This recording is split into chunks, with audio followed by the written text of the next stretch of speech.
All right, ladies, for chapter 26, we're going to do just the important stuff.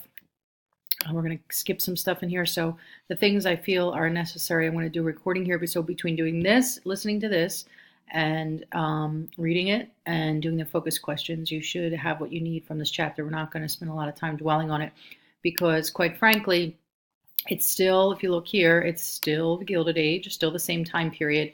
This is just what's going on geographically in a different location. Where when we talk about the Gilded Age, we're talking mostly about industrialization and immigration.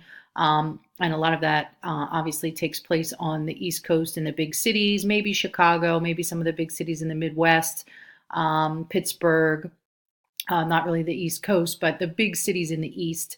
And then here we want to see what's going on in the West, further west in the agricultural revolution. And if you remember last time, there was an agricultural revolution along with the industrial revolution the first time. Remember the mechanical reaper, the iron plow, like a lot of the things that were created at the same time as the cotton gin and the factory system and all that with the first industrialization. You figure out how to industrialize the factory system. You can certainly use industry in farming too, and it really makes farming an industry instead of just something that somebody does on their own just to support their own family. So it turns farming into a business, and it's magnified in the second industrial revolution during the Gilded Age the same way the second industrial revolution is. It's like, okay, we know this much more, we can make it this much better. Okay, so this is what's going on in the West with the farmers. A lot of this is redundant. We already talked about the populist movement. They're going to talk about the populists here again because really a lot of them are in the West, but we mentioned it in the other chapters because it's a big part of the Gilded Age as well. Okay. So what's going on? So the Native Americans are getting pushed out of the way again. They've already been, the Indian Removal Act was 1830. They've already been moved westward. Excuse me, they're going to be pushed further and further west. And the United States doesn't really recognize their tribal setup or their leaders, and vice versa. They don't really recognize any other authority except for their own. So we kind of have a clash there. And what starts to happen are Indian wars. There's a lot of wars between U.S. soldiers in the West and different tribes. Some tribes work well with the United States because they need the protection from other tribes, and some that behave, quote unquote, like good little white settlers and do things. It says that somewhere in here, and do things the way the Americans want them to do things, and by that I mean farming, being Christian, wearing pants, dressing the way American white settlers dress, and doing the things the way Americans do things. Then those tribes that cooperate are going to be the ones that get kind of left alone. The ones that resist are going to be the ones that they're going to fight often. So the reservation system begins because it kind of already started with the Indian Removal Act, but now we're going to talk about the Dawes Severity Act, which moves Native Americans into smaller plots of land. Okay, so one thing is the pact they sign at Fort Laramie, and they sign treaties there, and they say, a lot of Native Americans looked at that as the natives kind of giving in to the federal government, but some of the natives did it because they felt they had to. Okay. All right. All right. So this is the image. So the bison or the buffalo is definitely overhunted by the white man. The Native Americans used every single bit of a buffalo, from the horns to the tail. They used the meat, obviously, for food. They used the hide for shelter and for clothing. They used the hooves. They used everything. They cooked every part of it.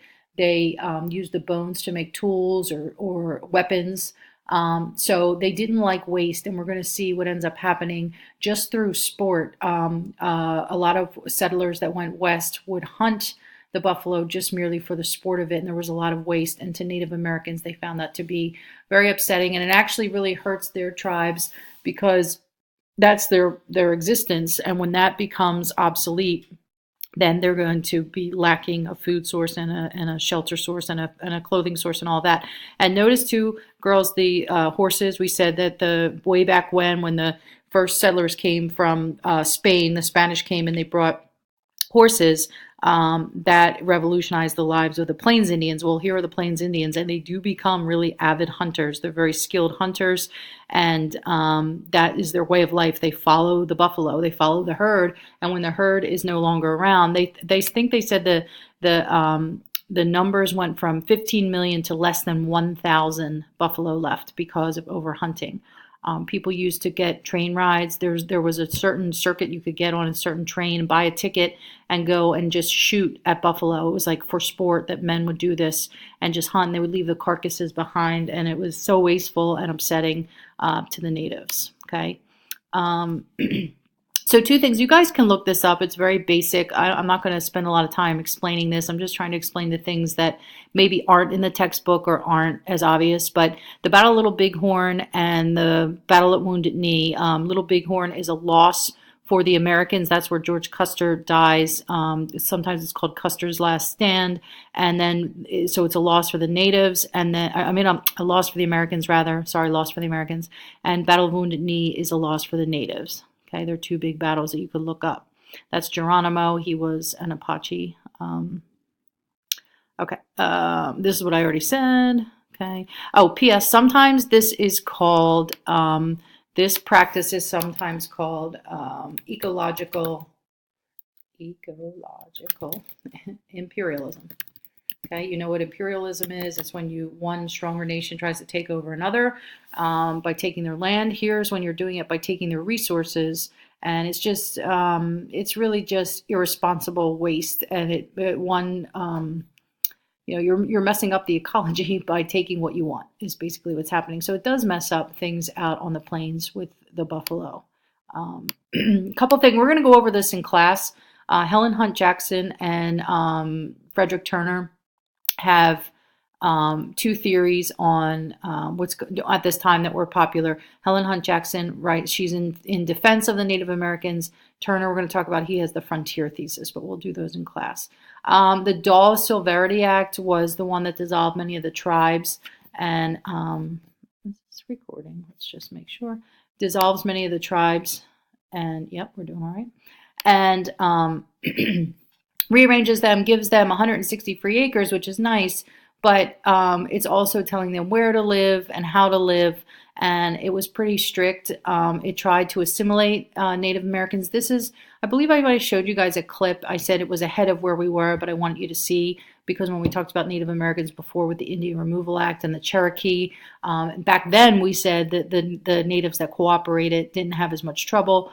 But the ones who resisted assimilation. So we had talked about assimilation before. Well, assimilation now becomes a major part of what the government's trying to do. And if you didn't see the clip in your class, you can click on this hyperlink and watch this clip. It's from a movie called Into the West. It was actually like a mini series. It's really good, and it shows a lot of times under the direction of Protestant ministers, these guys would set up these schools, and I mean the government was definitely doing it, but a lot of religious would go, Protestant religious, and try to assimilate, and by assimilate they try to convert the natives to Christianity, teach them how to farm, give them English sounding names, things like that. That's going on heavily. There was a huge school out in western Pennsylvania in Carlisle, Pennsylvania, called the Carlisle School. So if you want to watch this, you can click on this hyperlink. I'll take you to that clip. So that's the Dawes Act, and then this is all going to stay this way until the Indian Reorganization Act of 1934. This is something that you can add to, like if you ever got an essay on this, this is part of the New Deal. FDR signs the Indian Reorganization Act that finally recognizes Native tribal authority, and certainly as long as they have to uphold the Constitution and follow the rules of the United States, as long as they do that, then the United States would recognize their tribal government and leave them alone on certain issues and let them do their cultural things that they want to do. Okay. So that's a win for the Native Americans, but that's not until 1934. Remember, they don't get citizenship until 1924. Okay. This is natives receiving government handouts. Part of assimilation was that they had to, farm and do things the way Americans did them. So the natives couldn't hunt and do the things that they were used to doing. So they weren't they weren't, no one's going to be successful immediately at farming. So the government subsidized them and gave them food. And interestingly, I recently was in the library and saw a cookbook of original Native American cooking, and natives were really good at using the land and using the things around them. And a lot of Native Americans felt really stripped of their culture when they weren't able to hunt for what they wanted and cook the foods that they wanted. And a lot end up with diabetes and different diseases, heart disease, things that from eating fatty foods, because a lot of the things that the government would give them would be not a very high protein or a high nutrient diet. It was a lot of cheeses and carbohydrates and things like that. And a lot of them got hooked on that way of life, and it became problematic for their community into modern times, actually. So that's just a point of interest. This is a Comanche village. This is a toy. So that tells you how important the horse is. Remember, when people make art out of something into art, it's important to them. Okay, so that shows you how important it is to them. We're back at Geronimo. How do I get back here? Let's go here. It's a cradle board. Those Native American women were busy all the time, and they came up with this thing so they could hold their baby and work at the same time and do what they needed to do. Okay, nobody was sitting around. What's going on here? Oh, this shows that, so the green part is where natives were, and it just shows you how it slowly, slowly dwindles. Even in 2000, there's still reservations today where, tribes are recognized and do their thing, and if they need the help of the federal government, the government is there, but local authorities can't really intervene or interfere with what they're doing. Sorry this is so small, but I'm just watching the time here so we don't go over. This is stuff you guys can do yourself. This is hydro mining, which is really bad for the environment. It's like lazy man's mining. You just blast water through the mountain looking for gold and silver. Okay, so the other big thing about this chapter is like almost like cowboys, like out west, right? Think of the cowboys and Indians kind of thing. There are a lot of people because of the refrigeration train cars, refrigerated train cars. The cattle industry is huge. A lot of people got jobs, a lot of men, ex-slaves, Native Americans, immigrants, all kinds of people got jobs driving cattle from places like Texas up into Kansas City, where it would be slaughtered and then put on trains and shipped east and west. So the Transcontinental Railroad and the refrigeration car and all of these things make the cattle industry, the beef industry, huge.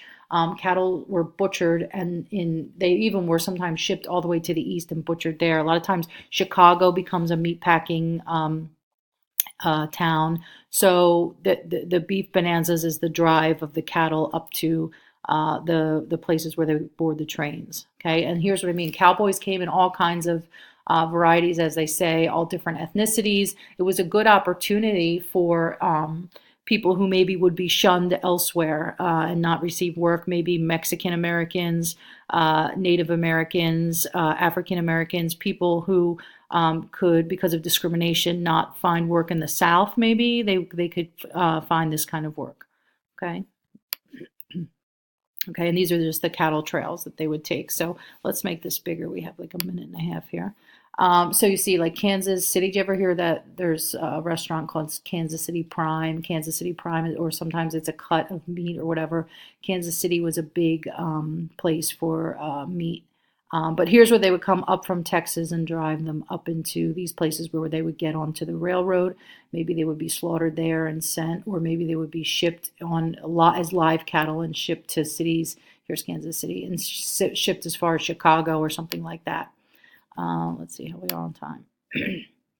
Okay, so this is probably almost going to end. The Homestead Act, we've talked about. There was one in 1860. Here's another one in 1862. You could get up to 160 acres by living on the land for 5 years and improving it and paying a small fee. And the improvement meant you had to build a structure on it or farm it, make it a productive farm. And some people did and some people didn't. Anyway, a lot of that land, we'll talk about that. This is going to come back again during the Dust Bowl. A lot of these people do something called shallow farming. They don't farm the right way, and they're in a hurry to try and make it profitable quickly, and they ruin the soil, and that leads to the Dust Bowl in the 1930s during the Great Depression. That shallow farming kills all the little grasses that hold the crops in place. So that's good. Everything always comes back to haunt us, doesn't it? It's like nothing. This is constant.